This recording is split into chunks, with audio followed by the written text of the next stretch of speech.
Hello friends, स्वागत है आपका टेडिया पे। मैं प्रवीण कुमार आप लोगों का स्वागत करता हूं आज के इस विशेष वीडियो में, जहां से हम लोग प्रारंभ कर रहे हैं मध्यकालीन भारतीय इतिहास को। इससे पहले हम लोगों ने आधुनिक भारत के संपूर्ण वीडियोस को पढ़ लिया है, जो कि प्लेलिस्ट में सजाए हुए हैं। अगर आप एडुटेरिया प्लेलिस्ट में जाएंगे तो आधुनिक भारत के संपूर्ण वीडियो आपको एक क्रम श्रृंखला में मिल जाएंगे। साथ ही साथ प्राचीन भारत के वीडियोज ही हाल ही में समाप्त हुए हैं, तो वहां से आप प्राचीन भारत के सारे वीडियोज को अरेंज वे में देख सकते हैं। अब यहाँ से हम लोग देखेंगे मध्यकालीन भारतीय इतिहास के वीडियोज को। इसके लिए सबसे पहले जरूरी है कि इस टॉपिक की एक अच्छी समझ आपको होनी चाहिए और किस क्रम में हमें पढ़ना है ये पहले से पता होना चाहिए, क्योंकि एक अच्छे स्टूडेंट की सबसे बड़ी खासियत ये होती है कि वो अपने विषय और अपने पाठ्यक्रम को सबसे पहले अच्छे से समझते हैं।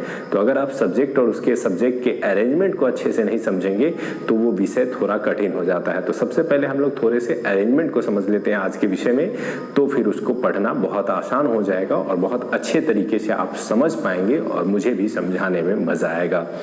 तो सबसे पहले आज हम लोग मध्यकालीन भारत में किस तरह से चैप्टर को क्रम से पढ़ना है उसके संबंध में हम लोग आज देखेंगे। तो सबसे पहले हम लोग शुरू करते हैं, इस तरफ से बढ़ते हुए इस तरफ जाएंगे तो काफी कुछ क्लियर हो जाएगा आपको।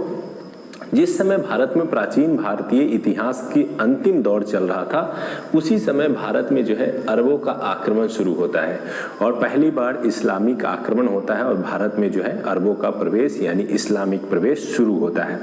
सेम टाइम में जब ये पहला आक्रमण होता है तो ज़्यादा सफल नहीं होता है, लेकिन भारत में पहला मुस्लिम आक्रमण सफल होता है महमूद गजनबी और गौरी के समय। तो महमूद गजनबी और गौरी प्लस हमें सबसे स्टार्टिंग में जो मोहम्मद बिन कासिम के द्वारा अरबों का आक्रमण प्रारंभ हुआ था वहां। तो ये 2-3 वीडियो हैं जिनको माध्यम से, इन 2-3 टॉपिक के माध्यम से आप भारत में मध्यकालीन भारतीय इतिहास के प्रारंभ तथा भारत में इस्लामिक आक्रमण के प्रारंभ को जो है इन 3 वीडियो के माध्यम से आप देख सकते हैं। तो इन वीडियोस को सबसे पहले पढ़ेंगे क्योंकि यहाँ से आपको भारतीय इतिहास में मध्यकालीन भारत की शुरुआत देखने को मिलती है। उसके बाद बात करें तो राजपूत वंश, ये लगभग 800 ईस्वी से लेकर 1200 ईस्वी तक भारत में शासन कर रहे थे, क्योंकि भारत में हर्षवर्धन की मृत्यु के बाद भारत में कोई बड़ा राजा नहीं बचा था। ऐसे में छोटे छोटे क्षेत्रों में या राजस्थान और अन्य क्षेत्रों में कई राजपूत राज्यों का उदय हुआ और कई राजपूत वंश उभर करके सामने आए और उनके द्वारा राजपूत शासन की स्थापना की गई।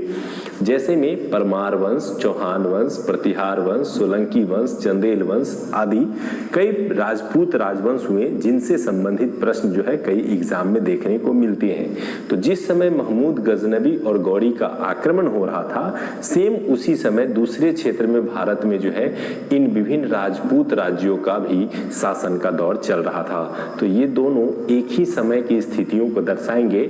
लगभग 800 से 1200 ईस्वी के बीच में इन राजपूतों का उदय जो है वो भारत के विभिन्न क्षेत्रों में देखने को मिलता है। तो इन वीडियोस के माध्यम से हम लोग मैप के थ्रू यह देखेंगे कि किन क्षेत्रों में किस तरह के राजपूत राज्यों का उदय हुआ है और उनसे संबंधित मुख्य बिंदु क्या है जिन्हें ध्यान रखना आवश्यक है। तो मैप के माध्यम से हम लोग गजनबी और गौरी के आक्रमण को भी समझेंगे, साथ ही साथ इन विभिन्न राजपूत वंशों को भी देखेंगे। अब आगे आते हैं तो जब राजपूत वंश धीरे धीरे 1200 ईस्वी तक समाप्त हो जाते हैं तो उसके बाद पूर्णतः भारत में मुस्लिम शासन दौर शुरू होता है। इस्लामिक शासन के दौर में विभिन्न राजवंश आपको देखने को मिलेंगे। इन राजवंशों के काल को सल्तनत काल के नाम से जाना जाता है, जो 1206 से लेकर के 1526 के बीच में देखने को मिलते हैं।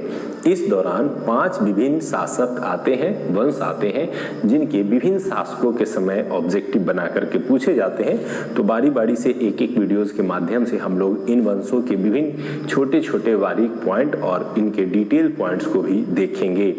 इन वंशों में सबसे पहले गुलाम वंश आता है और इसके बाद खिलजी, फिर तुगलक, फिर सैयद और फिर लोदी वंश आते हैं। और इस तरह से इन विभिन्न वंशों के क्रम में हम लोग संपूर्ण सल्तनत काल को पढ़ पाएंगे। तो ध्यान देंगे कि सबसे पहले भारत पर इस्लामिक आक्रमण, फिर राजपूत राज्यों का दौर, फिर भारत में सल्तनत काल का दौर हम लोग देखेंगे और विभिन्न राजवंशों को वीडियोस के माध्यम से पढ़ेंगे। इसी समय में, जिस समय उत्तर भारत में सल्तनत काल का दौर चल रहा था, उसी समय दक्षिण भारत में विजयनगर साम्राज्य एवं बहमनी साम्राज्य का दौर देखने को मिलता है। तो दक्षिण भारत में जो विजयनगर और बहमनी साम्राज्य का दौर देखने को मिलता है, तो इस वीडियोस के माध्यम से हम लोग विजयनगर और बहमनी साम्राज्य को भी पढ़ेंगे। इसके अलावा जब सल्तनत काल समाप्ति के क्रम में था और मुगल वंश शुरू होने की स्थिति में था, उसी समय भारत में एक भक्ति आंदोलन देखने को मिलता है जो भक्ति एवं सूफी आंदोलन के नाम से जाना जाता है।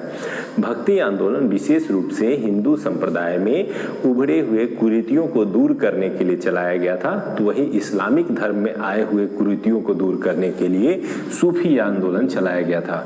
तो भक्ति एवं सूफी आंदोलन जो है वो सल्तनत काल के अंतिम समय और मुगल काल के प्रारंभ के समय में जो है विशेष रूप से देखने को मिलता है। इसमें हम लोग कबीर, गुरु नानक देव, चैतन्य महाप्रभु आदि विशेष रूप से जो धार्मिक गुरु हुए जिन्होंने अलग अलग शिक्षाएं दी, उनके संबंध में पढ़ेंगे। तो विजयनगर और बहमनी के माध्यम से हम लोग दक्षिण भारत को समझेंगे, तो वहीं भक्ति आंदोलन एवं सूफी आंदोलन के माध्यम से धार्मिक क्षेत्र में आए कुरीतियों को दूर करने के लिए चलाए गए आंदोलन को हम लोग देखेंगे, क्योंकि यहाँ से भी कई ऑब्जेक्टिव आपको अलग अलग एग्जाम में देखने को मिल जाते हैं। अब बात करते हैं मुगल वंश की, जो कि सबसे महत्वपूर्ण माना जाता है मध्यकालीन भारतीय इतिहास के क्रम में। तो कैसे मुगल वंश की स्थापना बाबर के द्वारा की गई और बाबर के विभिन्न वंशजों, जिसमें हुमायूं को हम लोग पढ़ेंगे, साथ ही साथ हुमायूं को कैसे हटा करके शेरशाह सूरी ने सूरवंश की स्थापना की थी उसको भी देखेंगे। और शेरशाह सूरी से तो बहुत सारे ऑब्जेक्टिव बनते हैं जो विभिन्न पीसीएस और अलग अलग एग्जाम, चाहे वो दरोगा का एग्जाम हो, चाहे वो जीके रिलेटेड कोई भी एग्जाम हो, वहाँ पूछे गए हैं।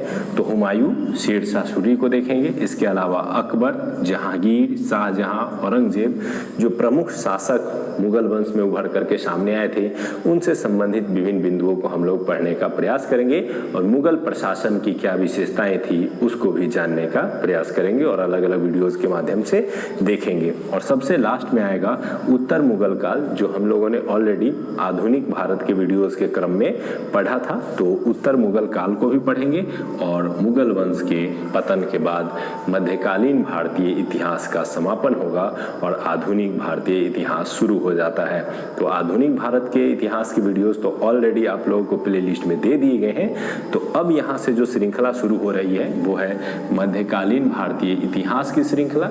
इसके अलावा टेस्ट सीरीज के वीडियोस, करेंट अफेयर्स आदि जो है आपको धीरे धीरे बीच बीच में प्रोवाइड किए जाते रहेंगे। हम कोशिश करेंगे कि जल्द से जल्द विभिन्न वीडियोस के माध्यम से मध्यकालीन भारत भी आप लोगों को जल्द से जल्द वीडियोस जो है इसके अपलोड कर दिए जाए। और कोशिश रहेगी हमारी कि 20 से 25 वीडियोस के बीच में ही इन सारे टॉपिक्स को समाप्त कर दिया जाए। उम्मीद करते हैं कि अब आपको चैप्टर का क्रम समझ में आ गया होगा। तो अगर आप खुद से भी पढ़ने का प्रयास करते हैं या पढ़ते हैं तो इसी क्रम में पढ़ें, ताकि इस क्रम से पढ़ने में आपको काफ़ी हद तक काफ़ी चीज़ें समझ में आएंगी। और एक एक चैप्टर को पढ़ना है, चैप्टर को पढ़ने के बाद उसके ऑब्जेक्टिव्स को बनाना है। देखिए, अगर आप इस तरह से